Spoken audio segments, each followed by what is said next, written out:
It all started on what should have been a perfect Saturday afternoon. The sun was out, the lake was calm, and I was finally taking my brand new jet ski out for a ride. But just as I was pulling away from the dock, she appeared. Karen, you know the type. Clipboard in one hand, scowl in the other, and somehow convinced she owns the whole world, or at least the lake. She stormed down from her porch, waving her arms and yelling something about HOA rules and unauthorized watercraft. I thought she was bluffing, until the next morning, when I found my jet ski sunk. That's right.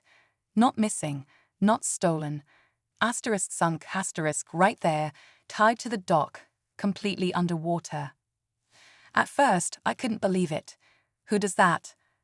I tried going to the HOA board, but of course, she is the HOA board.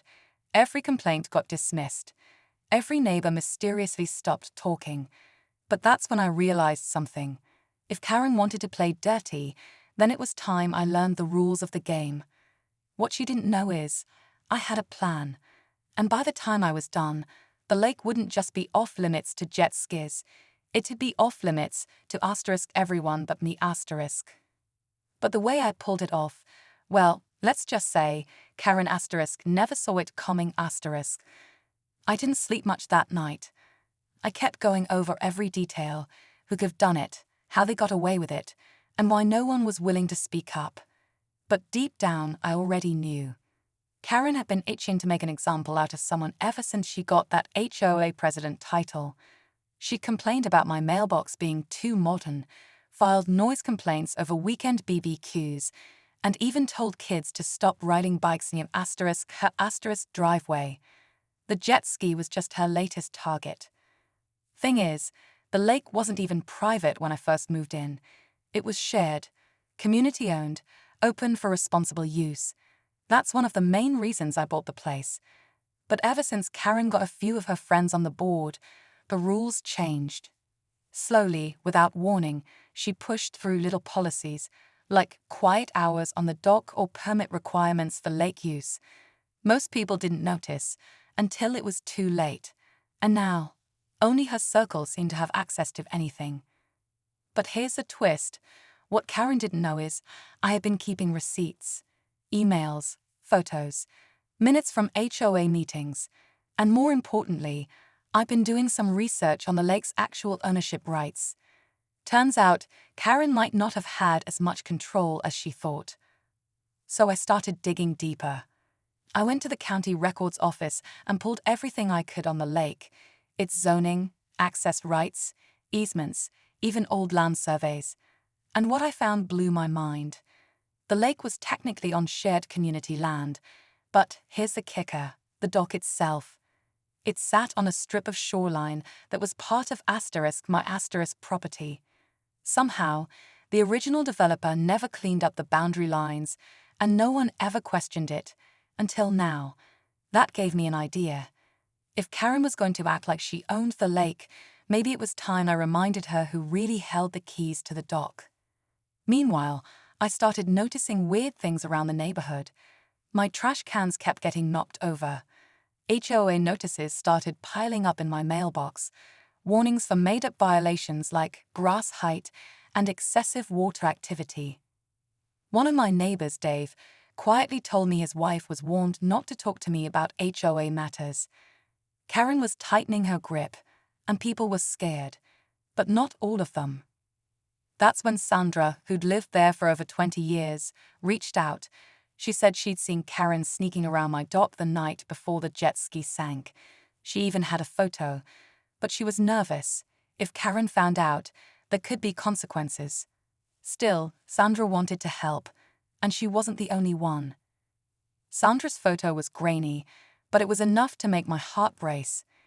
It showed Karen standing by the dock at 3 a.m., wearing a hoodie and gloves, peering over the edge of the water like she was waiting for something. I couldn't believe it. There was no doubt in my mind now. She was behind the sabotage, and she wasn't just using the HOA for petty power trips. She was willing to take things way too far to heed control. But Sandra's photo was only the start. The real question was, what now? I started quietly reaching out to other neighbors, testing the waters. Some were too scared to speak up, but a few were ready to take action if I could prove Karen was really abusing her position. We all knew that HOA had been bending the rules, but none of us had enough leverage to fight back. Until now. If we could expose her, we might actually have a chance to take back control of the lake. But as the days went on, Karen got bolder. I caught her walking around my yard a few times, scowling, like she knew I was up to something. I kept playing it cool, letting her think she was still in charge. Meanwhile, Sandra and I were working behind the scenes, compiling every piece of evidence we could find. And then, just when it seemed like we were getting close, I received a letter from the HOA board. It was short, to the point, and chilling. They were accusing *me* of violating the lake's new usage rules. They wanted to fine me and revoke my access to the dock. But that wasn't all. Karen had made sure I knew exactly who was behind it. When I read that letter, a chill ran through me. It was like Karen had anticipated every move I was going to make. The letter wasn't just a fine, it was a direct challenge. It wasn't enough that she had sunk my jet ski and pushed the HOA's ridiculous rules. Now she was coming after me, trying to take away my right to even step foot near the dock. But what made it worse? The letter was signed by the entire HOA board. It wasn't just her anymore. She had everyone under her thumb. I sat there, staring at the paper, trying to figure out how it had all spiraled so out of control. But then something clicked. How could they all sign off on something like this? Some of those board members had lived here for years. They knew how things used to be. There had to be something else going on. Maybe Karen had been playing a longer game than I realized. That's when I got a call from Dave. He was panicked, his voice trembling. "They've been meeting secretly," he whispered. "Karen's planning something." I overheard them talking about selling off parts of the lake to developers, without telling anyone. They're in on it. My stomach dropped. The lake wasn't just about petty rules or a jet ski anymore. It was about money. A lot of money. And Karen was probably trying to secure her piece of it. But as I hung up, I realized something worse. If the board members were truly in on this, I wasn't just fighting Karen. I was up against the entire HOA. And worse, everyone I thought I could trust had already chosen a side. I knew it was now or never. The clock was ticking, and I couldn't wait around to see what Karen and the board had planned next. Armed with everything I'd uncovered, the emails, photos, old property records, and even Dave's information about the developers, I finally decided it was time to go public. I reached out to every neighbor I could trust, showing them the evidence I had gathered. Everyone had been too afraid to stand up until now, but when they saw the truth, they were ready to fight back.